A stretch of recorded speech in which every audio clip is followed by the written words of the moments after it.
de cette famille, endeuillée par la mort de 4 enfants, dont 11 années de sa jeunesse.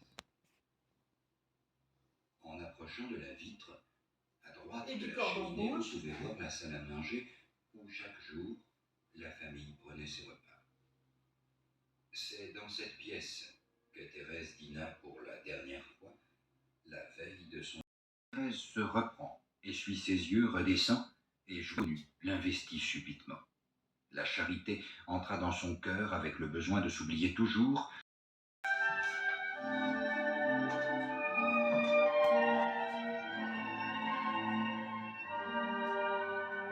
Vous êtes ici dans la chambre où Thérèse a été guérie par le sourire de la Vierge le 13 mai 1883. Dans cette chambre où l'on avait installé Thérèse, vous voyez la statue de la Vierge qui a toujours suivi la famille. L'original est aujourd'hui au-dessus de la châsse dans la chapelle du Carmel.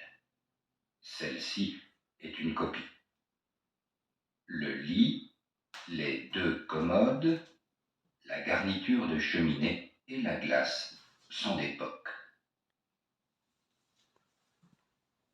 À la mort de sa mère, Thérèse avait choisi sa sœur Pauline comme seconde maman. Quand Pauline entre au Carmel, Thérèse tombe malade. Elle n'a pas assumé cette seconde séparation. Le diagnostic est pessimiste. Maladie très grave dont jamais aucune enfant n'a été atteinte, dit le docteur. Toute la famille prie en union avec le Carmel. Une neuvaine de messe est demandée par son père à Notre-Dame des Victoires. Le jour de la Pentecôte, Thérèse est au plus mal. Elle ne reconnaît plus sa sœur Marie. Alors Marie, Léonie et Céline s'agenouillent auprès du lit et se tournent vers la statue de la Vierge. Thérèse raconte. Ne trouvant aucun secours sur la terre et près de mourir de douleur, je m'étais aussi tournée vers ma mère du ciel, la priant de tout mon cœur d'avoir enfin pitié de moi. Tout à coup, la Sainte Vierge me parut belle, si belle que jamais je n'avais rien vu d'aussi beau. Son visage respirait une bonté et une tendresse ineffables. Mais ce qui me pénétra jusqu'au fond de l'âme, ce fut le ravissant sourire de la Sainte Vierge. Alors, toutes mes peines s'évanouirent. Ah, pensais-je, la Sainte Vierge m'a souri. Que je suis heureuse.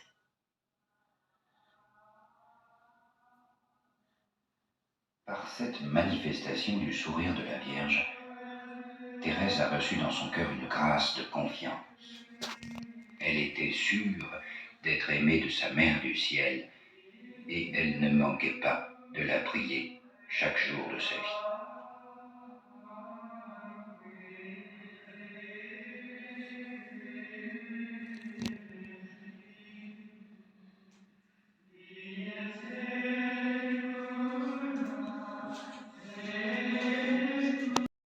À la première chambre de Thérèse.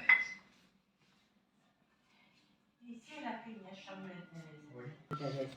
Le moment de la béatification de Thérèse, on cassait les murs de la chambre pour faire la vitrine et mettre tous les objets. Et celle qui est dans la photo, là, c'est la robe de la première communion, et celui-là est celle de l'effet.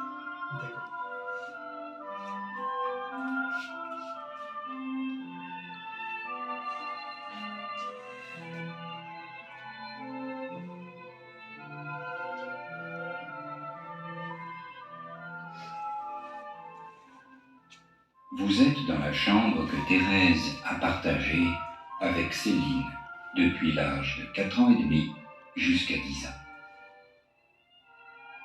À votre gauche, une vitrine où sont exposés ses objets familiers, ses jouets, ses bijoux, ses livres de classe.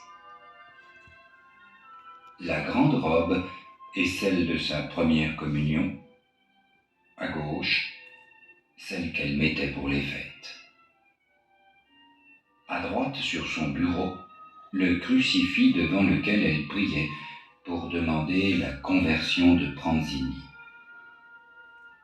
Cet homme était accusé d'un triple meurtre. Thérèse n'a qu'un désir, sauver son âme. Pour lui, elle multiplie les prières et les sacrifices. Elle demande à Dieu un signe de son repentir. Au pied de la guillotine, Pranzini affirme son innocence, refuse les services de son aumônier. Mais soudain, in extremis, il réclame le crucifix et l'embrasse plusieurs fois avant de mourir. Le signe demandé a été obtenu. Il confirme Thérèse dans sa détermination d'entrer au Carmel pour prier et donner sa vie pour les pécheurs.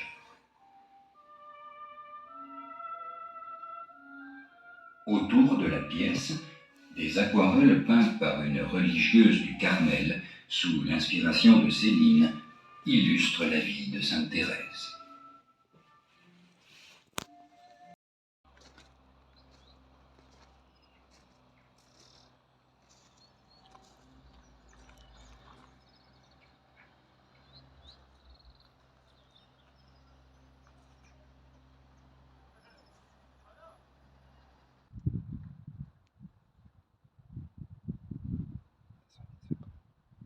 Ah oui, puis tu